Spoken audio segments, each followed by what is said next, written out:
Harvard Üniversitesi Tıp Fakültesi tarafından sonuçları açıklanan bir araştırma kafaları karıştırdı. Fiziksel aktivite seviyelerinin faydaları üzerine yapılan araştırmada günlük hedef olan 10.000 adımın fazla olabileceği sonucuna varılarak günde 4.400 adım atmanın yeterli olduğu açıklandı. Açıklama insanları daha hareketsiz yapma riski taşımasından dolayı araştırma bilimsel çevrelerle eleştiri konusu oldu. Anadolu Sağlık Merkezi Tıp ve Rehabilitasyon Uzmanı Chiropractic Profesör Doktor Semih Akı 10.000 adım mı 4.000 adım mı sorusuna şöyle cevap verdi. Araştırmada göz ardı edilen çok önemli bazı hususlar var. Yürümek tüm hayatımız boyunca bize eşlik edecek, sağlığımızı koruyacak, hastalık risklerimizi azaltacak en faydalı aktivitedir. Bu yüzden atacağımız her adım yarınlarımız için en güzel sağlık yatırımıdır. Harvard Üniversitesi Tıp Fakültesi'nin yaptığı araştırmanın ayrıntılarına bakıldığında aslında basına yansımayan haberlerdeki bazı eksiklikler ve yorum farklarının toplumda yanlış algılanmaları da beraberinde getiriyor. Çünkü günlük 10.000 adım hedefleyen pek çok insan bunu bir anda yarı yarıya düşürdü. Ya da zaten gün içinde yeteri kadar hareket etmeyen, adım sayısı az olan insanlar için bu sonuçlar bilimsel temelli bir bahaneye dönüştü. Öncelikle yapılan araştırmada 10.000 adım hedefinin gereksiz ya da zararlı olduğuna dair bir bulgu bulunmadığının altını çizelim. Araştırma sadece 72 yaşındaki kadınlarla yapılmış ve bu yaş aralığındaki katılımcılarda bile günde 7.500 adıma kadar faydalı olacağı belirtilmiş.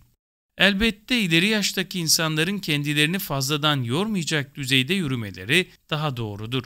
Ancak bunu daha genç popülasyondaki yaş aralıkları için düşündüğümüzde 10.000 adım zorlayıcı bir rakam olmaktan çıkıyor. Dolayısıyla bu araştırma 10.000 adım hedefinin faydasız ya da gereksiz olduğunu söylemiyor.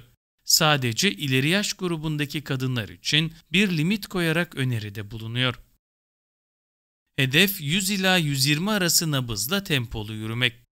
10.000 adım iddialı bir hedef olsa da gün içinde küçük birkaç molayla bölümlere ayırmanın da mümkün olduğunun altını çizen Profesör Doktor Semih Akı şöyle devam etti. Ancak tek şart tüm hedefler için 100 ila 120 arası bir nabızla tempolu yürümek. Çünkü ancak bu sayede enerji harcaması artacak, kas güçlenmesi ve yağ yakımı hızlanacaktır. Her gün ortalama 30 ila 45 dakika yürüyüş idealdir.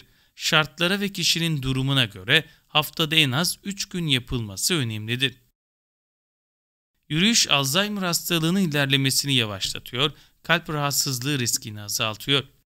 Yürümenin ne kadar kıymetli olduğunun aslında bilindiğini vurgulayan Profesör Doktor Semih Akı şu uyarılarda bulundu. Özellikle bir bebeğin ilk adımlarında bizden mutlusu yoktur. Ancak büyük alkışlar alan o yürüme becerisi zaman ilerledikçe hayatımızda daha az yer almaya başlar.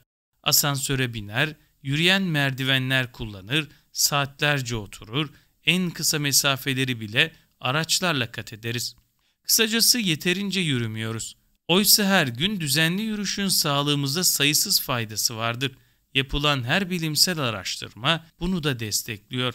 Bilim dünyası günlük yürüyüşlerin Parkinson ve Alzheimer gibi hastalıkların ilerlemesini yavaşlattığına dair yeni araştırmalar üzerinde çalışıyor. Amerikan Tıp Birliği'nin yayınladığı bir araştırma ise haftada sadece birkaç saat yürümenin östrojenin kaynağı olan yağ oranını azaltarak meme kanseri riskini ciddi oranlarda düşürdüğünü gösteriyor. İngiltere'de yapılan bir araştırmada ise işine yürüyerek ya da bisikletle giden insanların kalp rahatsızlığına yakalanma riskinin %11 daha düşük oranda olduğunu ortaya koymuştur. 30 dakikalık bir yürüyüşün akciğerleri güçlendirdiği ve inme oluşumunu azaltmaya yardımcı olduğu da yine bilimsel çalışmalarla destekleniyor. 30 dakika aynı zamanda özellikle kemik erimesi sorunuyla karşılaşmamak için de koruyucu bir faktördür. Profesör Doktor Semih Akı sağlıklı bir yürüyüş için şu 5 öneride bulundu. 1.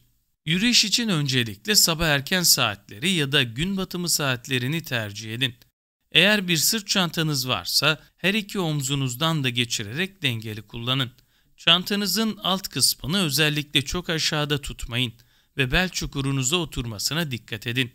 Bu sayede ideal bir ağırlık dengesi oluşturarak bel sağlığınızı daha iyi korumuş olursunuz.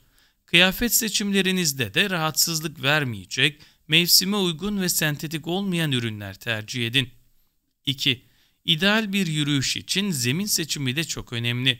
Yürüme bantlarını tercih etmeyin. Toprak zeminli orman gibi yerlerde yürümek ise her zaman burkulma riski taşıdığından dikkatli olmakta fayda vardır.